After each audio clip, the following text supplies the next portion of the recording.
Hi friends, ఈ వీడియోలో మనం లింకర్స్ గురించి తెలుసుకుందాం. కంజంక్షన్స్, ప్రిపోజిషన్స్, అడ్వర్బ్స్ అన్న వాటిని లింకర్స్గా వాడతాం.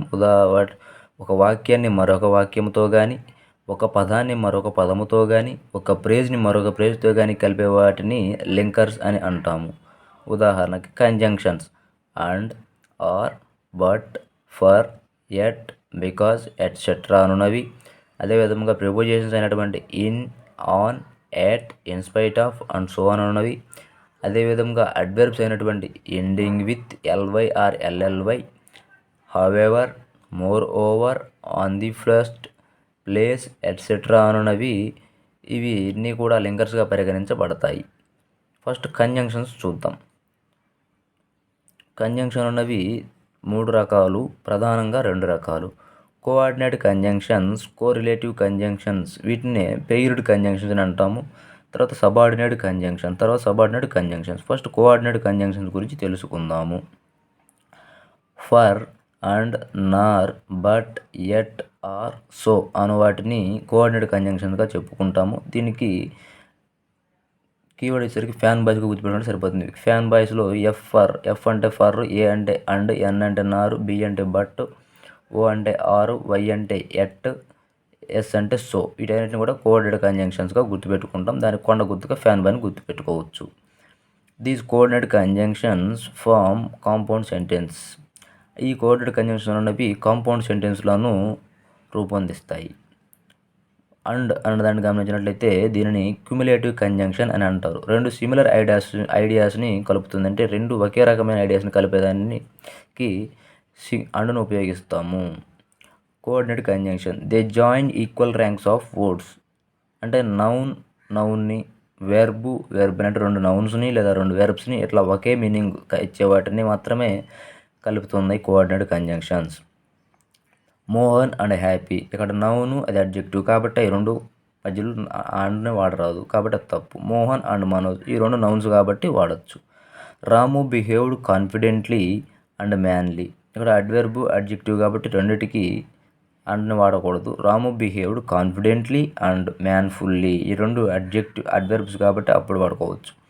The boy is intelligent and hard worker, ఇక్కడ అడ్జెక్టివ్ నౌన్ కాబట్టి వాడరాదు. The boy is intelligent and hard working ఈ 2 అడ్జెక్టివ్స్ కాబట్టి అప్పుడు కోఆర్డినేట్ కంజంక్షన్ వాడుకోవచ్చు. Ramu worked hard and he passed, ఇక్కడ కాంపౌండ్ సెంటెన్స్ అనమాట. ఇది కాంపౌండ్ సెంటెన్స్ మధ్యలో కూడా కాంపౌండ్ సెంటెన్స్ అంటే 2 సమానార్థం. రాము వర్క్డ్ హార్డ్ అంటే అతను బాగా కష్టపడ్డాడు మరియు పాస్ అయ్యాడు అంటే 2 సమానమైన మీనింగ్ని ఇస్తున్నాయి కాబట్టి మధ్యలో కోఆర్డినేట్ కంజంక్షన్ వాడుకున్నాం. Or it joins alternative ideas, అంటే ఎయిదర్ దిస్ ఆర్ దట్, ఇదైనా అదైనా అనే సందర్భంలో ఆర్ని ఉపయోగించడం జరుగుతుంది. Ramu or Sonu, work hard or you will fail, compound sentence. అదే నార్ అయితే negativity, neither this nor that, ఇది కాదు అది కాదు అంటే రాము నార్ సోము అనే సందర్భంలో నార్ను ఉపయోగించడం జరుగుతుంది. బట్ ఆర్ ఎట్ 2 వాక్యాలు పరస్పరం విరుద్ధంగా ఉంటే బట్ వాడతారు, opposite to each other.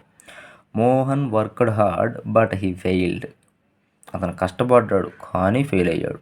You should work hard or you will fail. అదేవిధంగా బట్ ఆర్ ఎట్ని అడ్వర్జేటివ్ కంజంక్షన్స్, వ్యతిరేకమైన లేదా విరుద్ధమైనవి అని అంటారు. సో రిజల్ట్ను చెబుతుంది అంటే కారణాన్ని తెలియజేస్తుంది. I was sick so I went to the doctor, ఇది కాంపౌండ్ సెంటెన్స్. అదేవిధంగా ఫర్ ఇల్లేటివ్ కంజంక్షన్ అంటే ఊహించుకునే సందర్భంలో ఫర్ను ఉపయోగించడం జరుగుతుంది.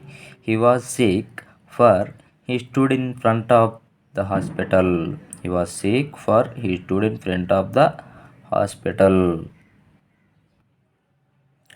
Do not use coordinate conjunctions at the beginning of the sentence, అంటే వాక్యం యొక్క ప్రారంభంలో కోఆర్డినేట్ కంజంక్షన్స్ని ఉపయోగించకూడదు.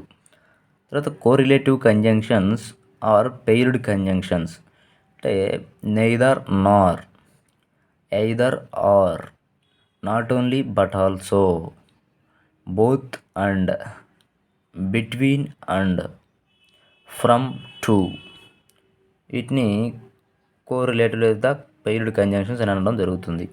Correlative conjunctions should be placed before the same ranks of the words. అంటే ఒకే రకమైన ర్యాంక్స్ హోదాలో ఉన్న పదాల ముందు కోరిలేటివ్ కంజంక్షన్ ఉపయోగించడం జరుగుతుంది. Man can not only teach Telugu but also English. ఇక్కడ not only verb but also తర్వాత నౌన్ ఉంది కాబట్టి ఇక్కడ ఇట్లా వాడరాదు. అదే Ramu can teach not only Telugu but also English. ఇక్కడ తెలుగు ఇంగ్లీష్ రెండు కూడా లాంగ్వేజెస్ సమాన హోదా కలిగినాయి కాబట్టి అప్పుడు కోరిలేటివ్ కంజంక్షన్ ఉపయోగించాలి. Both Mohan and Vinay are absent. Mohan or Vinay is absent. అక్కడ అండ్ అన్నాడు కాబట్టి ప్లూరల్ అవుతుంది. మోహన్ అండ్ వినయ్ ఇద్దరు అవుతారు కాబట్టి వెర్బ్ని ప్లూరల్గా వాడుకున్నాం. తర్వాత సెంటెన్స్లో మోహన్ ఆర్ వినయ్ అంటే ఎవరో ఒకరే కాబట్టి ఇక్కడ వెర్బ్ని సింగులర్గా ఉపయోగించుకోవడం జరిగింది.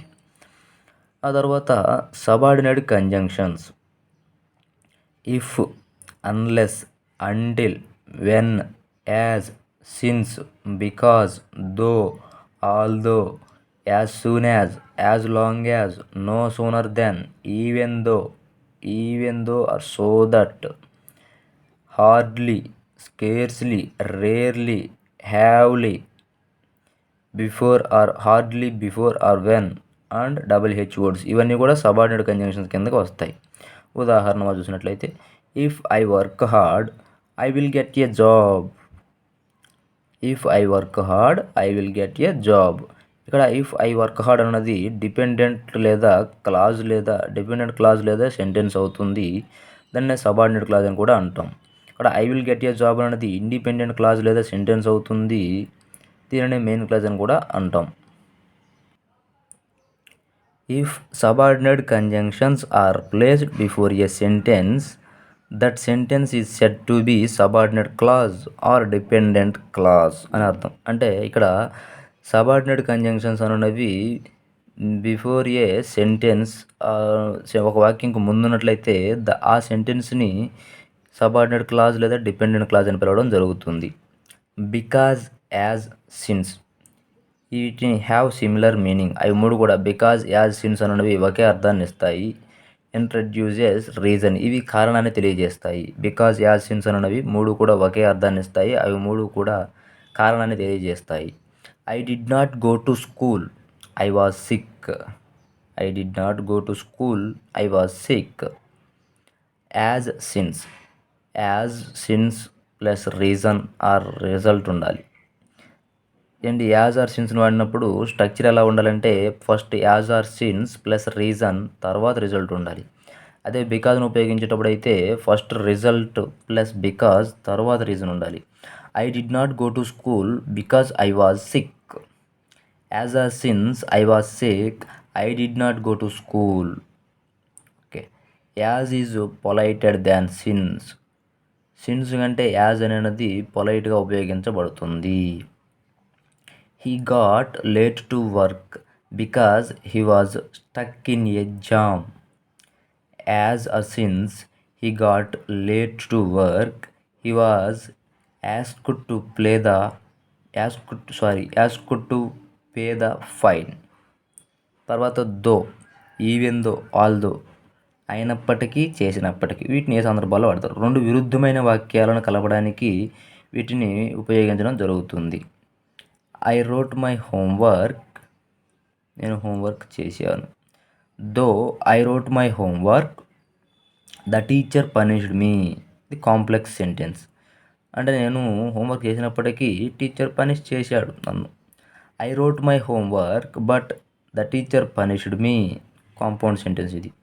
అదేవిధంగా I wrote the exams very well but I failed. Though I wrote the exams very well I failed.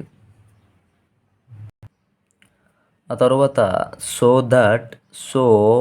That అంటే కాజ్ అండ్ ఎఫెక్ట్ని ఉపయోగించేటప్పుడు వీటిని ఉపయోగించడం జరుగుతుంది. సో దట్ అయితే ఇంట్రడ్యూసింగ్ పర్పస్ ఆర్ వాంటెడ్లీ అందుకొరకు అనే సందర్భంలో సో డాష్ దట్ అని ఉంటే కాజ్ అండ్ ఎఫెక్ట్ జరిగింది అందువల్ల అన్వాంటెడ్లీ అనుకోకుండా జరిగిందనే సందర్భంలో సో దట్ అని చెప్తాం. సో దట్ అంటే కారణం ఉందని చెప్తాం, వాంటెడ్లీ కావాలని జరిగిందని. I drove first so that I could reach my office on time. నేను ఫాస్ట్గా డ్రైవ్ చేశాను కాబట్టి టైంకి వచ్చేసాను. I drove so fast that I was stopped by the police. ఇక్కడ మధ్యలో కాజ్ అండ్ ఎఫెక్ట్ అన్వాంటెడ్లీ జరిగింది కాబట్టి సోకి దట్ మధ్యలో ఏదో సంథింగ్ కొంత మీనింగ్ అర్థం ఒక వర్డ్ ఏదో ఒకటి రావడం జరుగుతుంది. యాజ్ సూన్ యాజ్ అప్పుడు, వెన్ ఎప్పుడు అని అర్థం, as long as. As soon as అన్నది పాయింట్ ఆఫ్ టైంను తెలియజేస్తే యాజ్ లాంగ్ యాజ్ అన్నది పీరియడ్ ఆఫ్ టైంను తెలియజేస్తుంది. As soon as the teacher entered the class room everybody stood up. As long as you do not disturb me you can stay here. As soon as the party comes in to power it will eliminate corruption. As long as Ramu helps me I don't have any problem. ఆ తర్వాత until, unless. Until అన్నది టైంను తెలియజేస్తుంది, unless అన్నది యాక్షన్ను తెలియజేస్తుంది. Wait here until I come, wait here until I come. Unless you work hard you will fail. Unless లేదా until ఉన్న వాక్యాలలో నెగిటివ్ వర్డ్స్ వాడతాము. అన్లెస్ లేదా అంటిల్ ఉన్న వాక్యాలలో నెగిటివ్ వర్డ్స్ని ఉపయోగించడం జరుగుతుంది. అంటే unless you have cause I will not help you అన్నది తప్పు. Unless you have cause I will not help you. తర్వాత prepositions or adverbs. Prepositional phrases అనమాట. ప్రిపోజిషన్స్ అంటే in spite of are despite of, అయినప్పటికీ, ఇన్ ఆర్డర్ టు పర్పస్ని తెలియజేసే కొరకు, on account of or because of or in the event of అంటే కారణంగా లేదా వల్ల. వీటి తర్వాత సెంటెన్స్ రాయరాదు, నౌన్ మాత్రమే ఉండాలి. ప్రిపోజిషన్స్ లేదా ప్రిపోజిషనల్ ఫ్రేజెస్ తర్వాత సెంటెన్స్ రాదు, నౌన్ మాత్రమే ఉండాలి. మోర్ ఓవర్ అంటే ఇంకా, in addition to, how ever and so on ఇటువంటి అడ్వర్బ్స్ కూడా ఎలా ఉపయోగించాలో ఇప్పుడు చూద్దాం. స్ట్రక్చర్. ప్రిపోజిషన్స్ లేదా ప్రిపోజిషనల్ ఫ్రేజెస్ తర్వాత సబ్జెక్ట్ ఉండాలి, ఆ తర్వాత వెర్బ్. ఈ స్ట్రక్చర్ ఉండరాదు. ప్రిపోజిషన్స్ తర్వాత ఒక వాక్యం రాయకూడదు. అదే ప్రిపోజిషనల్ ఫ్రేజెస్ తర్వాత లేదా prepositions plus noun or noun phrase ఉండాలి. అంటే ప్రిపోజిషనల్ ఆబ్జెక్ట్ ఉండాలి. ప్రిపోజిషన్ తర్వాత నౌన్ మాత్రమే ఉండాలి, సబ్జెక్ట్ వెర్బ్ ఉండరాదు. ప్రిపోజిషన్స్ ప్లస్ నౌన్ లేదా నౌన్ ఫ్రేజ్ ప్లస్ దట్ అంటే relative pronoun plus subject plus verb అనే స్ట్రక్చర్ ఉండవచ్చు. Though Raju works hard he will never get a job. ఇక్కడ రాజు వర్క్స్ హార్డ్ అన్నది సెంటెన్స్ అవుతుంది. He will never get a job అన్నది కూడా సెంటెన్సే. However should not be written at the beginning of the sentence. అంటే however should not be written at the beginning. However అన్నది sentence బిగినింగ్లో రాయరాదంట, ఉపయోగించరాదు. In spite of the fact that Ramu worked hard he did not get a job. In spite of his hard work which was done regularly he failed. ఇక్కడ the fact noun వచ్చింది, his hard work అన్నది కూడా నౌనే అంట, అంటే ఇది అబ్స్ట్రాక్ట్ నౌన్. ఇన్స్పైట్ ఆఫ్ తర్వాత noun వచ్చింది, తర్వాత దట్ వచ్చింది. Okay. The teacher punished him because he did not right his homework. The teacher punished him, teacher అతన్ని పనిష్ చేసింది. ఎందుకు?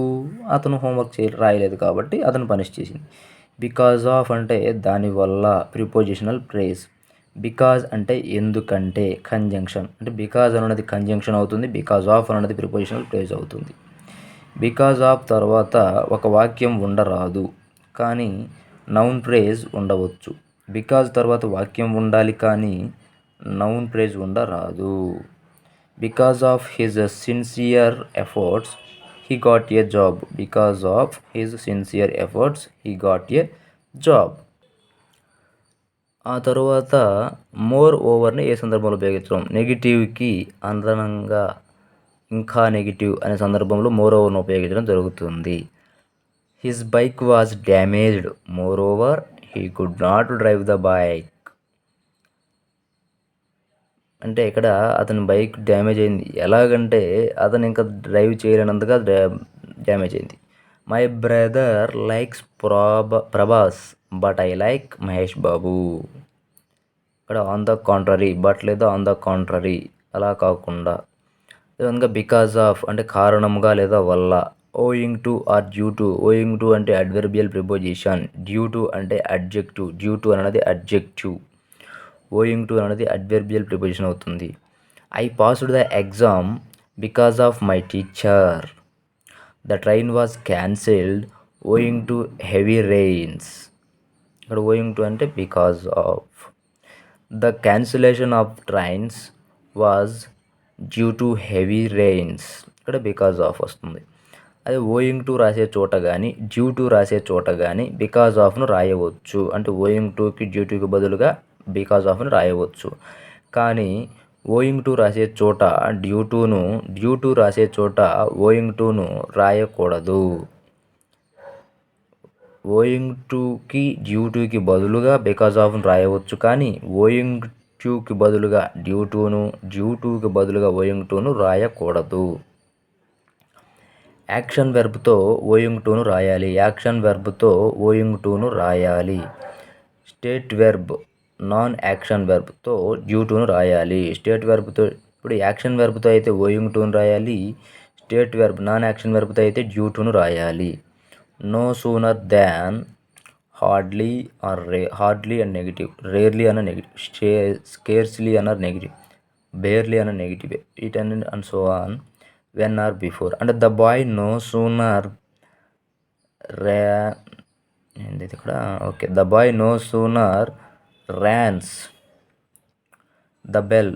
The bell then all the students left the school. The boy no sooner rangs the bell then all the students left the school. అంటే no సూనర్కి దానికి మధ్యలో something కొంచెం ఉంటుందని అర్థం. అదేవిధంగా the boy had hardly or scarcely or rarely rang the bell when the students left the school. Okay friends, ఈ video కనుక మీకు నచ్చినట్లయితే లైక్ చేయండి, షేర్ చేయండి, సబ్స్క్రైబ్ చేయండి. Thanks for watching this video. Please do subscribe.